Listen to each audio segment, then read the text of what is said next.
اما حته البطيخ. كل واحد فينا اكل حته البطيخ بتاعته.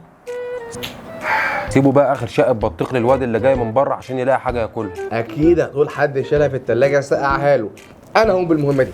انت محدش يعمل ليك، انت ممكن تاكلها قبل ما توصل التلاجة. طبعا هتقول لي ما تاخدها التلاجة، ما هي بتاعت اخويا برضه.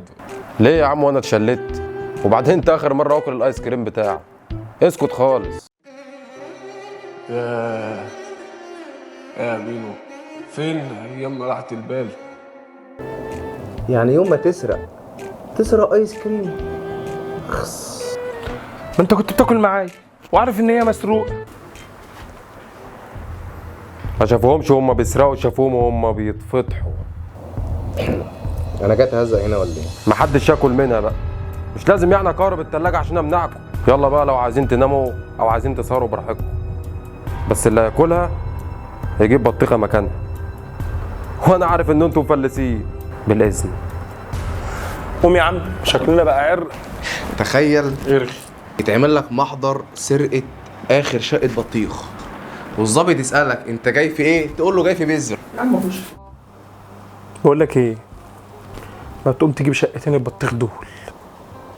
شقتين؟ جبت شقتين دول منين؟ هي شقه واحده بس، وبعدين انت عايزني اجيبها والبسها انا؟ هجيب بطيخ انا معايا فلوس. لا، لما تجيبها وتقسمها على شقتين مقابل ان انا ما اقولش عليك. حلو العرض ده، دماغك حلو. طب ما تروح تنفذه انت بقى، وانا برضو مش قول عليك. يا عم ماشي.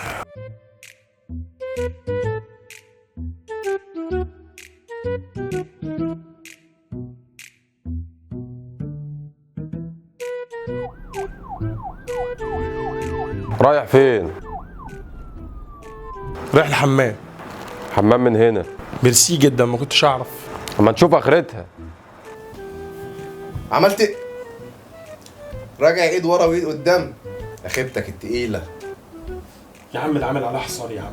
بذمتك مش مكسوف من نفسك؟ واحد كده طول بعرض زيك ما يخشش من الباب، راجع بايدك فاضيه؟ يا شماتة اسماعيل فينا. وكمان يا دكر انا قلت لك اللي فيه. قوم بقى وريني هتقوم تعمل ايه. طب اتفرج بقى على عمك وهو يسرق اخر شقه بطيخ من الغرفه المثلجه، ان هي التلاجه يعني. اتمنى والله. بينا.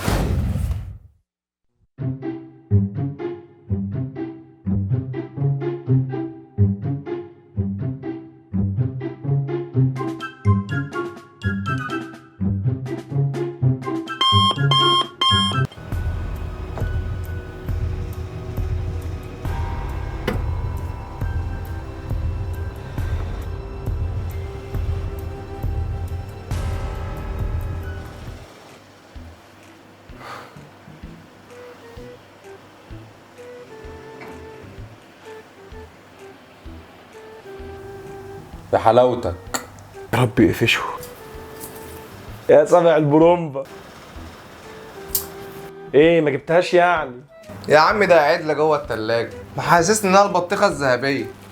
يلا فك.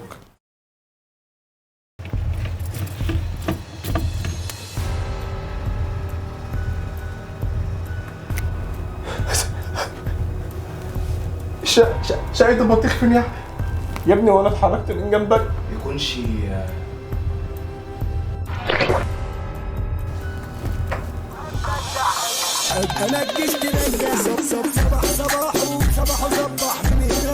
تعمل ايه يا اسماعيل؟ كلتها؟